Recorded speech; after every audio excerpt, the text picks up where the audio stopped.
Well, our top story, President Trump confirms that the U.S. carried out a large-scale strike against Venezuela and captured President Nicolás Maduro, with plans to bring him to New York for prosecution. Fox News correspondent Rebecca Castor has more from Washington, D.C. After landing in New York City, Maduro is now in the custody of the Department of Justice and heading to a jail in Brooklyn. Maduro and his wife will soon face the full might of American justice and stand trial on American soil. The skies of Caracas lit up with explosions as U.S. troops flew in overnight. There, they pulled Maduro and his wife from their bed, whisking them away to a waiting U.S. warship. President Trump released this picture he says is of Maduro in custody. The illegitimate dictator Maduro was the kingpin of a vast criminal network responsible for trafficking colossal amounts of deadly and illicit drugs into the United States. During the mission, Operation Absolute Resolve, no American service members were killed or U.S. equipment lost. In total, more than 150 aircraft, bombers, fighters, intelligence, reconnaissance, surveillance, rotary wing were in the air last night. Trump says U.S. officials, including Marco Rubio and Pete Hegseth, will now be running Venezuela until new leadership is established. We're there now, but we're going to stay until such time as the proper transition can take place. And that's Rebecca Castor reporting. Congressman Nathaniel Moran praised President Trump's act. He came by our studio this afternoon, and I asked him what are the next steps and if the president needed congressional approval.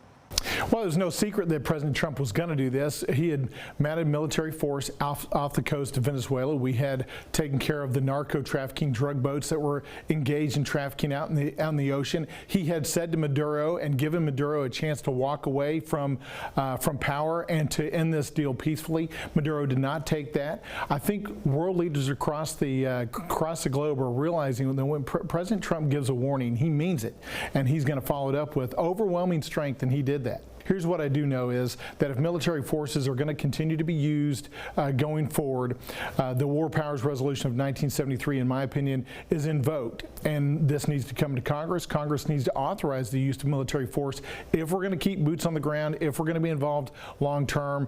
The president so far has given notice, as required by the War Powers Resolution, to Congress of his acts within 48 hours of those acts. But now we have a next step, and that means if we're going to have boots on the ground for a sustained period of time, we need to have Congress's approval. Congressman Moran says he will be back at our nation's capital on Tuesday, where he anticipates he will hear from the administration more on this matter.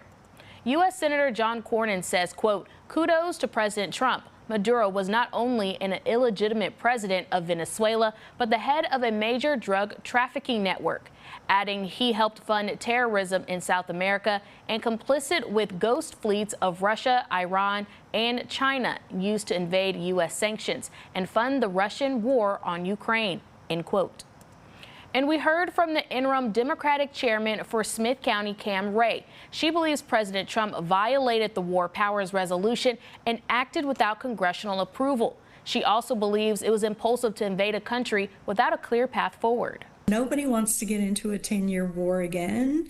Nobody wants to lose all those troops on the ground, and having whole new sections of Arlington National Cemetery opened because we're having deaths in another war, especially one that's unconstitutional. I think we need to work with Venezuela and its various party leaders, not just the ones we like, and get the country set up to run its own elections as quickly as possible. She adds that she does not think the strikes were about drugs coming into our country, and she thinks it was more about accessing oil in Venezuela. Smith County Republican Chairman David Stein tells me that the strike and capture is not a political issue, adding reducing the amount of drugs coming into our cities and counties is a win for East Texas. I would prefer that our sheriff's department, I would prefer that our police department had to spend less time going after people because of the drug situation. It's not good for anybody. And anybody who tries to spin this any other way, I don't understand why taking drugs off the street would be a bad thing. Both party leaders do agree that military forces should not stay in the region for an extended amount of time and to get the future leaders up and running in that country. However, President Trump has said that the U.S. will be in Venezuela as long as they need.